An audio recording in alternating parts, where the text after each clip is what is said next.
você molda a sua visão de autoridade, do que é uma boa autoridade a partir do pai. Sim. Porque o pai é aquela figura que vai ser mais disciplinador, que vai ser mais intimidador, até pela questão física, só pelo tom de voz. Naturalmente. O pai já é mais intimidador que a mãe. Ele não te deu de mamar, ele é uma figura que ele vai chegar ali e botar... Tem um distanciamento afetivo natural. Um distanciamento afetivo natural. Só que ao mesmo tempo, ele tá lutando pela família. Então você pensa a figura do pai bom, ele disciplina, mas ele envolve... É uma figura que envolve sacrifício. Tanto que você formula muito da visão que você tem sobre Deus olhando o pai.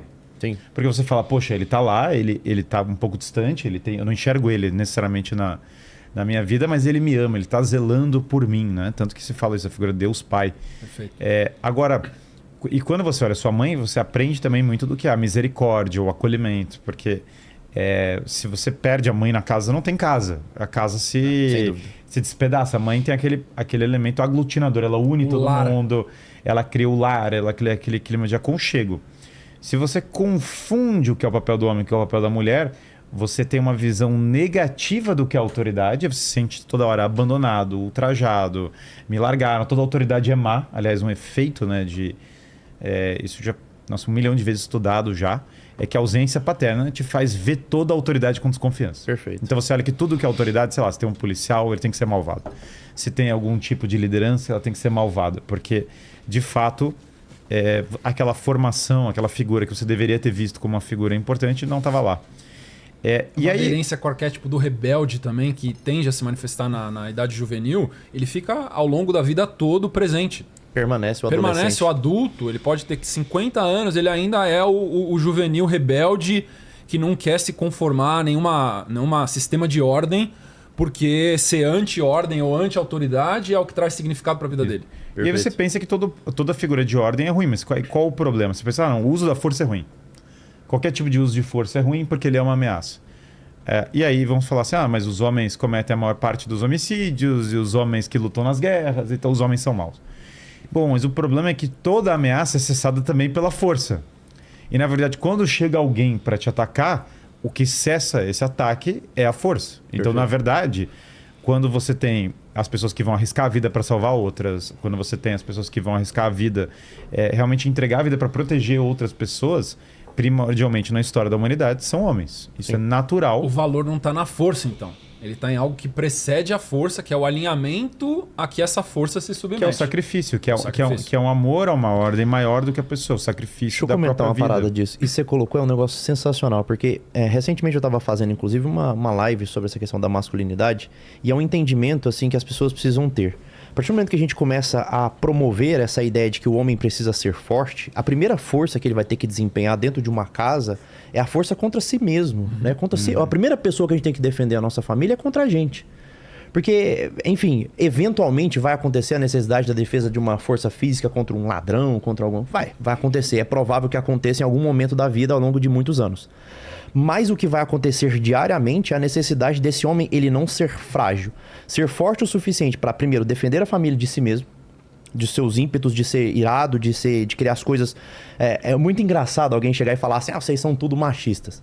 Bom, posso perguntar assim, né, para os meninos, mas qual que é a pessoa que você mais ouve na sua vida hoje? Muito provavelmente vão dizer, minha esposa é a pessoa que eu mais ouço. Entendeu? É a pessoa que eu mais dou ouvidos, é a pessoa que de fato me alinha o tempo todo. Não tem como isso ser machista, você entende? Agora, essa aqui é a questão. Mesmo nós estando ouvindo o tempo todo essas mulheres, a gente precisa ter a consciência de que caso seja necessário empenhar alguma força, quem vai ter que medir isso e vai ter que colocar esse negócio para jogo somos nós. Claro. Sabe? Então assim, vamos fazer acontecer. Sabe? É o pai que, sei lá, a mãe, já aconteceu isso lá em casa algumas vezes, né? As crianças estão querendo fazer alguma coisa arriscada. E elas precisam, né, de uma certa dose de risco, de uma certa dose de perigo para se desenvolver. Senão vão se desenvolver adultos covardes. Claro. Então ela precisa de uma certa dose de risco. Risco calculado. Um risco calculado, exatamente. A mãe, ela fica naquele receio, né? A mãe fica ali, e agora? Melhor não arriscar. É melhor não. E o pai é aquele que fala, vai. Vai porque se der errado eu te seguro. Uhum. Entendeu? Sim, segurança, né? Essa pra mim é uma visão muito, muito séria do que seria essa masculinidade. Que é o que a esposa quer do marido, é segurança, né? É isso. Praticamente Sempre. é o fator decisivo que ela quer se sentir segura. Sem dúvida.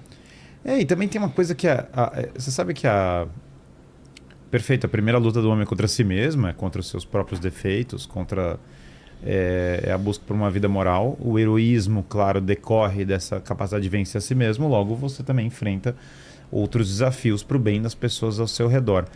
Mas você sabe que as pessoas às vezes têm uma expectativa muito neurótica em relação a todas essas coisas, que é, não, mas então qual é o papel do homem e da mulher, e não sei o quê, e é o Red Pill, e agora é um feminismo, e não sei. Cara, assim, eu fico olhando para tudo isso, eu fico pensando, meu Deus do céu, quanta idiotice. Porque assim, o problema é o seguinte, nós nunca vamos fugir do fato de que nós vamos ter que ter homens maduros e mulheres maduras, casando e tendo filhos, e criando esses filhos. Qualquer coisa fora dessa visão é irracional. É irracional. Porque pensem, não, homens e mulheres estão agora irreconciliáveis, não tem mais solução. Ó que a Lorena, só te interrompendo, não perde a linha não, tá, de raciocínio. A Lorena Cherry falando, eu sou mulher e vou dizer por mim e por muitas outras mulheres que têm ouvido falar. É sensacional ver um homem bem resolvido, com a essência de homem. As mulheres estão com saudade disso. Mas isso eu escuto direto. Extremamente as amigas hoje. Cara. Mas é claro, uma demanda... Porque é melhor para as mulheres que o homem seja bem resolvido com quem ele é. O homem ficar pedindo desculpa por ser homem mostra insegurança, mostra uma... E beiro ridículo, né? Beiro ridículo. Mostra uma personalidade fragmentada. Porque ele não tem coerência sobre quem ele é. Você tem que ter coerência sobre quem você é. Você não pode achar eu sou eu sou dois ao mesmo tempo, né? Eu sou homem, mas eu peço desculpas. Mas como assim? Você deveria pedir desculpas, na verdade, pela sua personalidade dividida, não por ser homem, que inclusive é um dado... Pela covardia. É um dado que é da natureza. Não tem você não é um ato moral ser homem. Ser homem é só ser homem. Agora, o que acontece? A próxima geração virá inevitavelmente, sob pena de acabar a sociedade. Aliás, as pessoas pararam de ter filho e isso está gerando uma crise no Ocidente inteiro. Hoje a taxa de fertilidade dos países ocidentais, todos eles estão abaixo da taxa de reposição necessária para manter a população igual, a gente já descontando a imigração. Na China e no Japão também, né? Sim. É um padrão oriental também. E o que vai acontecer é um envelhecimento gigantesco da sociedade. Então você vai ter muitas pessoas idosas e aí você não repõe isso, vai ter crise na economia, porque as pessoas não têm filho. Perfeito. Então, ou a humanidade acaba, é a extinção da humanidade, ou homens e mulheres vão ter que se resolver. Não tem muitas outras opções. E a extinção da espécie, que é o prêmio... tem um pessoal na internet que vem que é o prêmio Darwin, né? Parabéns, vocês se destruíram.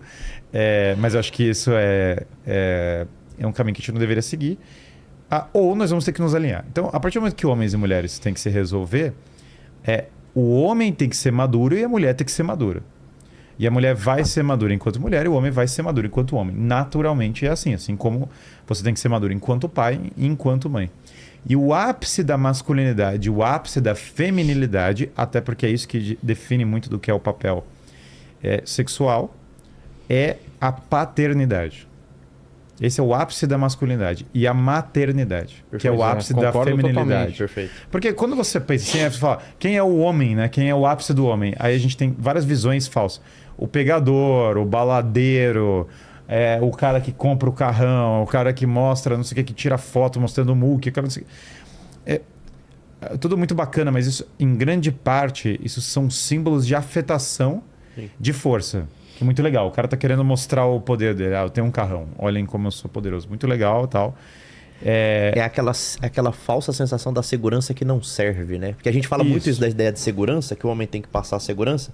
Só que essa insegurança, ela tem que servir a algo. Ou seja, o cara tem dinheiro, que dinheiro passa segurança. Isso chama a atenção. Isso. Um cara que é forte, ele passa segurança. Um cara que tem poder, tem empresas, esse cara chama a atenção porque ele passa segurança. Só que a questão é essa segurança, se ela não serve a uma família, se ela não serve à esposa e aos filhos... Ela... Despropositada. É isto, exatamente. São coisas fundadas na realidade, mas distorcidas. Então, por exemplo, ser forte fisicamente é melhor que não ser. É melhor ir lá e ter exercício e ter uma vida boa e saudável do que não ser. É melhor ter dinheiro do que não ter. E é bom que o homem trabalhe e tenha dinheiro. E automobilismo é incrível, é sempre associado também à masculinidade, porque é um baita do negócio. Você precisa lidar com pressão no automobilismo e tudo. Só que quando você transforma isso num símbolo externo e não na virtude por trás daquele trabalho, você se afastou do ideal.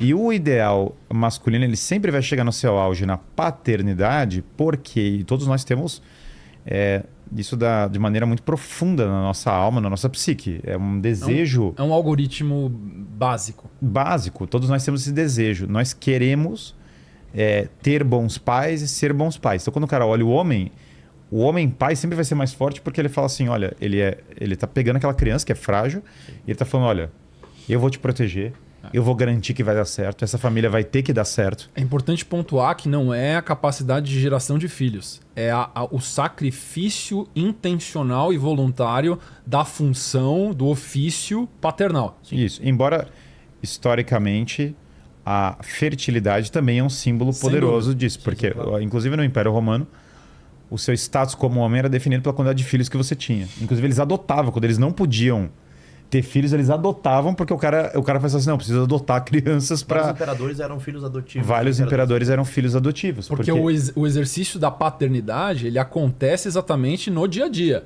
Não só no ato gerador. Uhum. Perfeito.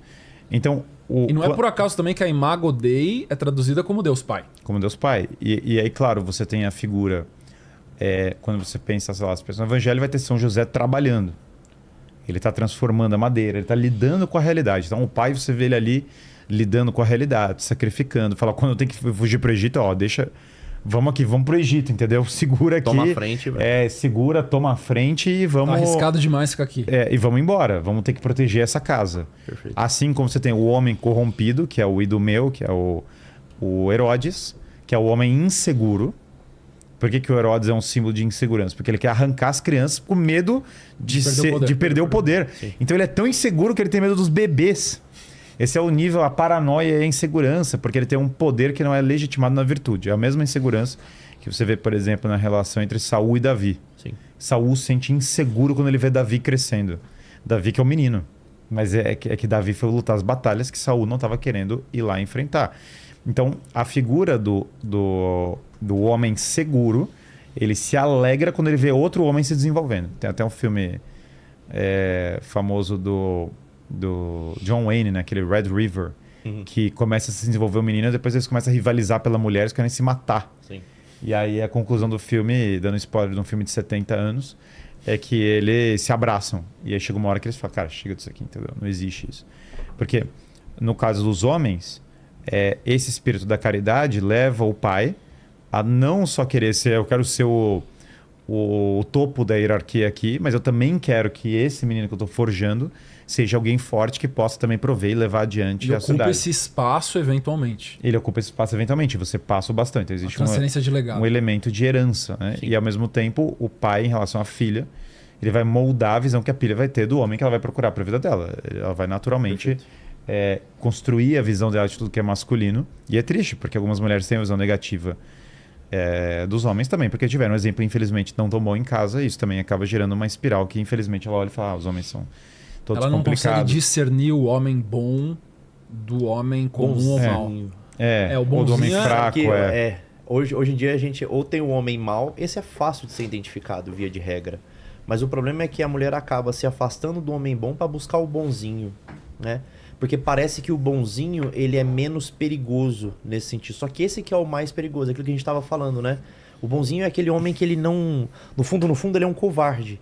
É ele que, quando confrontado com a responsabilidade, ele vai espanar. Ele vai ficar reativo, ele vai ficar irado. E ele não tem capacidade de impelir... Você não tem capacidade de impelir força no mundo, ele não tem capacidade de impelir força contra ele mesmo. Ele não consegue se conter. Então, assim, ele não é munido dessa virtude capaz de impedir que ele faça um mal nem a ela e nem aos outros. Então, assim, esse cara pequeno, acovardado, esse homem não serve pra muita coisa, né? E aí entra naquilo que você estava falando. A construção do inconsciente é um negócio muito importante, né? E achei muito bom que você falou dessa questão. Existe um traçado de inconsciente que é óbvio que ele não foi imputado, né? O professor Liposonde, ele gastou a vida mostrando isso, né? O inconsciente hereditário, como se algo fosse passado de pai para filho de forma genética, epigenético, um negócio ancestral. Tá ali, é isso. Então, assim, existem certos elementos da nossa sociedade que, por mais que a gente queira negá-los ou rejeitá-los, eles vão permanecer ali. E aí entra esse movimento neurótico, né? Porque essa neurose é o tentar rejeitar um movimento que simplesmente é dentro de uma sociedade. Quando eu rejeito, eu vejo que a sociedade não caminha bem e eu não sei mais como ajustar isso, né? Então, a gente vive essa sociedade absolutamente disforme que não sabe como lidar com homens que foram invalidados a infância toda, que homem é um negócio ruim, Eles escutaram isso a infância toda, então eles são infantilizados. Acho que talvez o pior drama do homem moderno não é nem um homem feminilizado, é um homem infantil. É um homem criança, né? Sim. E essa mulher que ela foi empoderada, né, pra ser... É muito doido isso, né? Eu escuto demais. Às vezes eu falo, olha, mulheres, vocês precisam aprender a dar o devido respeito ao homem, a validá-lo, a admirá-lo enquanto homem. E aí, às vezes, as mulheres falam assim, mas aí eu vou tratar meu marido como um filho. Cara, é exatamente o contrário, né? Você trata a filha dando bronca. O que trata o marido brigando, você não faz isso, você não faz aquilo. Cara, é a mãe tratando o menino, no fim das contas, né? Então, as pessoas estão confusas, absolutamente confusas sobre o que é esse traçado simbólico masculino e feminino.